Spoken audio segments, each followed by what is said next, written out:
আসসালামু আলাইকুম, কেমন আছো তোমরা সবাই? নতুন একটি ব্লগে তোমাদের সবাইকে স্বাগত জানাই। কাছে দূরে যে যেখান থেকে আমার ভিডিওটি দেখছো, আশা করছি তোমরা সবাই অনেক ভালো আছো। আলহামদুলিল্লাহ, আমরাও অনেক ভালো আছি। দিল হি মক্কা হ্যায়, দিল মদিনা হ্যায়। কয়েকদিন পরেই ঈদ, তার জন্য পুরো বাড়ি ডিপ ক্লিন করে নিতে হবে। তো রান্নাঘর থেকেই শুরু করেছি। আজ ভেবেছি পুরো রান্নাঘরটাকে ডিপ ক্লিন করে নেব, তারপর বাকিগুলো করব। এক এক করে সমস্ত কিছু শেয়ার করব তোমাদের। আজকের ভিডিওতে পুরো রান্নাঘরটাকে ডিপ ক্লিন করা থেকে শুরু করে গুছানো সমস্তটাই শেয়ার করব এই ভিডিওতে। আশা করব তোমাদের ভালো লাগবে। তো এখন এই কাউন্টার টপের যে জারগুলো আছে সেগুলো এখন ক্লিন করে নিচ্ছি, কারণ কোথা থেকে এত ধুলো আসছে বুঝতেই পারি না। এখনও তো আমরা পুরোপুরিভাবে রান্নাঘরে কাজ করতে শুরু করিনি, যা হচ্ছে সব কিছু ওপরেই রান্না বান্না হচ্ছে, তারপরেও এত ধুলো হয়ে যাচ্ছে। তাই চেষ্টা করছি প্রতিদিন একটু একটু করে মুছে নিতে, যাতে ধুলোগুলো কম হয়। তারপরেও কোথা থেকে ধুলো চলে আসছে, তো প্রতিদিন এরকম করে একটু একটু মুছে রাখলে কম হয়। তো আজ একেবারে ডিপ ক্লিন করে নিচ্ছি, তাহলে আর ঈদের আগে আর করতে হবে না, একেবারে ঈদের পরে দেখা যাবে।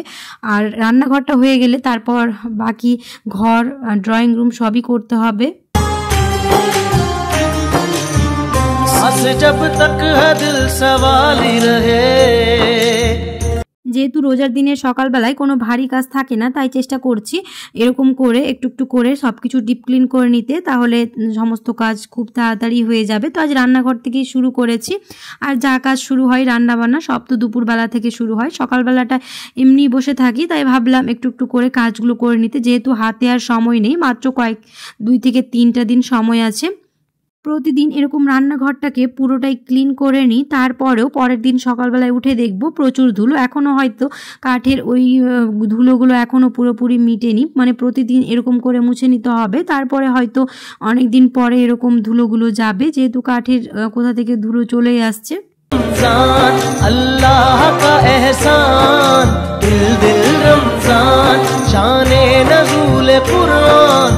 কারা কারা তোমরা ঈদের প্রস্তুতি নিতে শুরু করেছো বা কাদের হয়ে গেছে, তোমরা চাইলে অবশ্যই আমাকে কমেন্টে জানাতে পারো। আমার তো এখন শুরু হয়েছে, আর ভারী কাজ তেমন নেই, ওই একটুখানি সমস্ত কিছু নামিয়ে একটু ডিপ ক্লিন করে নেব, যেহেতু কয়েকদিন পরে তো ঈদ। আর রোজার আগে তো এইসব কিছু করেছি, তারপরেও একটুখানি ঈদের আগে না করে নিলে মনটা কেমন যেন খুঁতখুত করে, তাই চেষ্টা করেছি একটুখানি ঈদের আগেও সমস্ত কিছু ডিপ ক্লিন করে নিতে।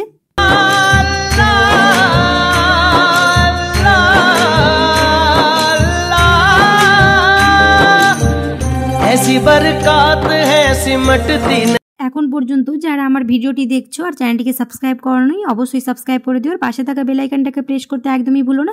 আর যারা আমার চ্যানেলটিকে সাবস্ক্রাইব করে রেখেছো তাদেরকে অসংখ্য ধন্যবাদ। আর যদি ভিডিওটি ভালো লেগে থাকে তাহলে অবশ্যই একটা লাইক করে দিও, আর কমেন্টে জানাতে ভুলো না আমার ভিডিওগুলো কেমন লাগছে। তোমরা কমেন্ট করলে অবশ্যই আমাকে খুব ভালো লাগবে।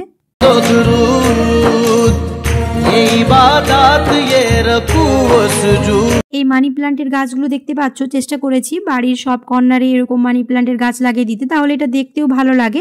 আর এরকম করে 2-3 দিন পর পর জল পরিবর্তন করে দিলে এটা খুব সতেজ থাকে। তার জন্য চেষ্টা করি কয়েকদিন পর পর এরকম জলটাকে চেঞ্জ করে নিতে, আর এরকম করে ধুয়ে নিতে, তাহলে এটা দেখতেও ভালো লাগে। যেহেতু আমাদের বাড়িতে প্রচুর ধুলো, তো পাতাগুলো একটুখানি ধুলো পড়ে যায়, তো দেখতে বাজে লাগে, তার জন্য।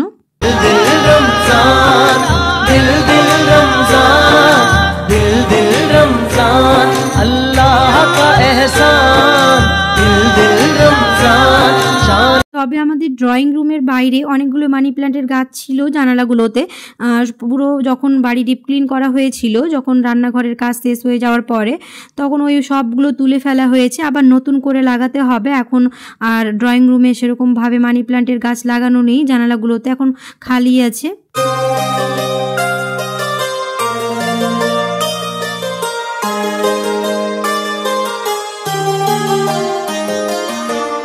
আমাদের রান্নাঘরের মার্বেলটা যেহেতু কালো আর গ্যাসটাও কালো, তার জন্য কাজ না করার পরেও এখানে প্রচুর ধুলো বসে যায়। যেহেতু কালো জিনিসে ধুলো বসলে পুরোটাই বুঝে যায়, তো মনে হয় অনেক দিন ধরে কোনো রকম পরিষ্কার করিনি, কিন্তু প্রতিদিনই আবার পরিষ্কার করে নেওয়া হয়, তারপরেও দেখতে বাজে লাগে।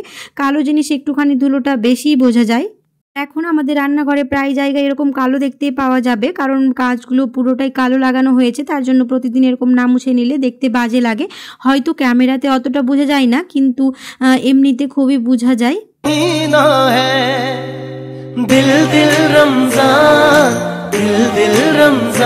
কালো জিনিস দেখতে যেমন ভালো লাগে তেমনই ধুলো পড়ে যাওয়ার পর আবার দেখতে বাজেও লাগে, আর পরিষ্কার করে নেওয়ার পর আবার এটা এত সুন্দর লাগে দেখতে। এখন দেখো পরিষ্কার করে নিলাম তো কত চকচকে করছে, কিন্তু যদি 2 দিন এরকম না মুছে নেওয়া যায় তাহলে দেখতে খুবই বাজে লাগে। আর তোমরা যদি কিচেন ট্যুর করতে চাও তাহলে অবশ্যই আমাকে কমেন্ট জানিও, আমি একদিন ভিডিওতে শেয়ার করে দেব। আর কত কি খরচ হয়েছে সমস্ত কিছুই একটা ভিডিওতে শেয়ার করে দেব।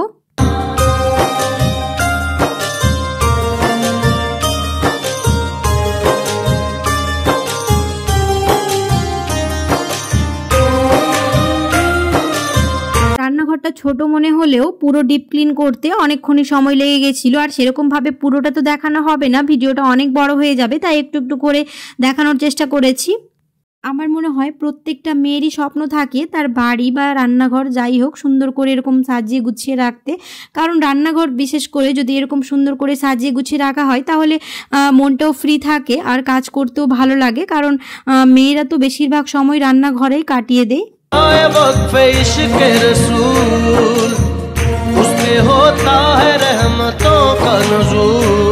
গল্প করতে করতে মোটামুটি কাজগুলো রান্নাঘরের হয়ে গেল। এখন শুধু সিঙ্কটা একটুখানি মেজে নিয়ে আর ওই বক্সটাকে মেজে নিয়ে এবার খুব ভালো করে এটাকে মুছে নিতে হবে। আর এখন যেহেতু এই সিঙ্কের পুরোপুরি কাজ এখনও মানে আমরা করতে শুরু করিনি, তো একটু জলগুলো এদিকে চলে আসছে, তার জন্য এটা ব্যবহার করতে একটুখানি সময় লাগবে, যেহেতু আগে আমাদের আলাদা সিঙ্ক ছিল। আর এখন যেহেতু রান্নাঘরে এই সিঙ্কটাই চলছে, তবে ব্ল্যাকটা আরও ভালো লাগতো, কিন্তু আমাদের সাইজের জন্য সেটা আর হয়নি, তো এই স্টিলেরটাই নেওয়া হয়েছে। এই সিঙ্কটা চেঞ্জ করার পেছনে আরও একটা কারণ আছে, তোমরা হয়তো আমার আগের ভিডিও যারা দেখেছো তারা জানো আগের সিঙ্কটা কি বাজে হয়ে গেছিলো এই অ্যাসিড পড়ে যাওয়ার জন্য। অনেক পরিষ্কার করার পরেও খুব ভালোভাবে পরিষ্কার হয়েছিল না, তো দেখতে বাজে লাগছিল। তো ভাবলাম রান্নাঘরটা নতুন হয়ে যাবে আর সিঙ্কটা যদি ওরকমই থাকে তাহলে দেখতে বাজে লাগবে, তার জন্যই চেঞ্জ করা। কিন্তু আমরা যেটা লাগাতে চেয়েছিলাম সেটা সাইজের জন্য আর হয়ে ওঠেনি, তো কি করব, পরে এটাই বসানো হয়েছে। আপাতত দেখতে না ভালো লাগলেও পরে যখন এটা কাজ করতে করতে অভ্যাস হয়ে যাবে তখন ঠিক ভালো লাগবে। जितनी बांटो मगर ये घटती नहीं बदलियां उस এই তো রোজা শুরু হলো আর দেখতে দেখতে রোজা শেষ হতেও চললো, আবার 1 বছরের অপেক্ষা। এদিকে ইফতারির জন্য আলুর পকোড়া আর পেঁয়াজি বানানো হচ্ছে, ওইদিকে চা বসিয়ে দিয়েছি, এদিকে চাও হয়ে যাবে আর ওইদিকে ওই ভাজা পোড়াগুলোও হবে, কারণ ইফতারির পরে নামাজ পড়ার পরে প্রতিদিন আমরা চা খাই, তো এগুলো হতে হতে চাটাও রেডি করে রেখে দিই, তাহলে নামাজ পড়ে এসে গরম করে চাটা খেয়ে নিতে পারবো। তো এখানে ইফতারির সমস্ত কিছু রেডি করা হয়ে গেছে, এখন আমরা ইফতারিটা করে নিই। আজ আর কোনো রকম শরবত বানাইনি, আনারসের জুস বানিয়েছিলাম আর এখানে আখের রস কিনে আনা হয়েছিল। এই ছিল আমাদের আজকের ইফতারি, আর সমস্ত রকম ফল আর আলুর পকোড়া আর পেঁয়াজি ভাজা হয়েছিল। তো এই ছিল আমাদের ইফতারি। আশা করছি আমার আজকের ভিডিও তোমাদের ভালো লেগেছে, যদি ভালো লেগে থাকে তাহলে অবশ্যই একটা লাইক করে দিও আর কমেন্টে জানাতে ভুলো না কেমন হয়েছে। अल्लाह का एहसान दिल दिल रमजान शाने नज़ूल कुरान। আজকের ভিডিওটা আর বেশি বড় করব না, এখানেই শেষ করে দেবো। আশা করছি তোমাদের ভালো লেগেছে। দেখা হবে খুব তাড়াতাড়ি পরের এক নতুন ব্লগে। সবাই খুব ভালো থাকবে, সুস্থ থাকবে, সাবধানে থাকবে। আল্লাহ হাফেজ।